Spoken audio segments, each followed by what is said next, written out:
اهلا بيكم فيديو جديد. النهارده هاخدكم في جزيره من اجمل الجزر في الغردقه. كنت بشوف في الجزيره اقول الرحله ازاي، بتبتدي منين، ايه البرنامج. النهارده هقول لكم كل التفاصيل دي، بس اهم حاجه لازم تعرفوها ان الرحله دي هتلاقوا اسعارها متفاوته من شركه لشركه. هتلاقوا في شركات بتبيعها بضعف او ب3 اضعاف الثمن، فلازم تتاكدوا ان انتوا سالتوا في كذا شركه وان الشركه اللي انتوا طالعين معاها شركه كويسه والمركب مركب كويسه. مبدئيا كده احنا بنطلع على مركب او يخت بالشكل ده.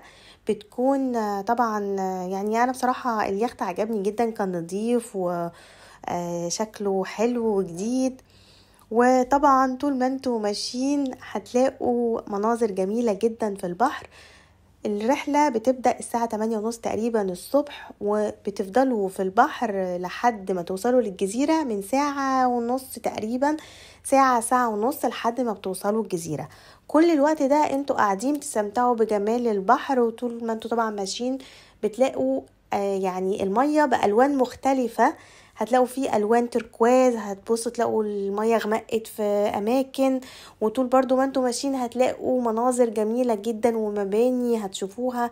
هتاخدوا طبعا صور وفيديوهات وهتستمتعوا بالهواء والشمس في الوقت ده. طبعا انا هنا برضو بحاول اتصور لان طبعا فرصة. الرحلة دي يعني بجد جمالها في اليخت اللي بيمشي في البحر. طيب دلوقتي احنا تقريبا قربنا من الجزيرة، لان لقيتوا اللون التركواز والجزيرة هناك اهي.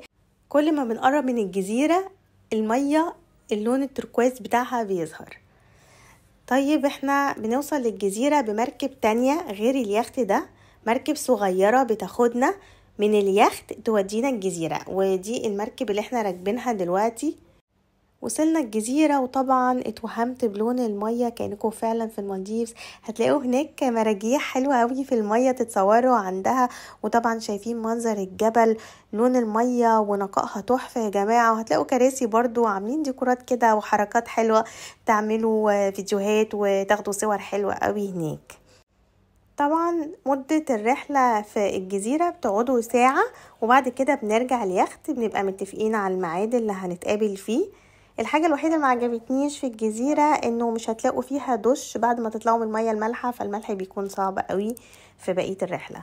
بعد كده طلعنا على اليخت وهنستمتع ببقية المناظر الموجودة في البحر، وكمان بيبقى فيه غدا بعد يعني ما بنرجع من الجزيرة، وبيبقى فيه وقفتين سنوركلينج علشان تشوفوا الشعب المرجانية والأسماك. اليوم ده الجو كان هوا شوية والموجة عالية، بس لقينا حاجة أحلى ومفاجأة.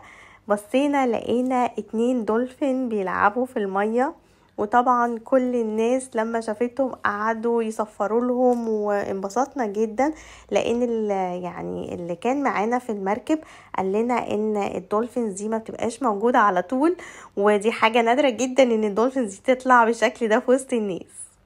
زي ما انتم شايفين كده قريبين جدا من الناس اللي بتعوم، فيعني الموضوع كان حلو قوي. الرحلة دي بتطلع من 8:30 الصبح لحد 5 الظهر. كل الوقت ده بتقضوه في المية وبتعوموا وبتشوفوا أماكن جميلة ممتعة جدا. أنصحكم جدا تروحوها لما تروحوا الغردقة يا جماعة، ما تكسلوش ولازم تروحوها اللي يروح الغردقة. مش عارفة ليه في العودة حسيت ان احنا يعني رجعنا بسرعة عن الذهاب. مش عارفة ده إحساس ولا هل في طريق مختصر، بصراحة ما سألتش في الموضوع ده، بس حسيت ان العودة اسرع من وانتوا رايحين الجزيرة. ما تنسوش تتابعوني على اليوتيوب والانستجرام والفيسبوك وتعملوا لايك للفيديو.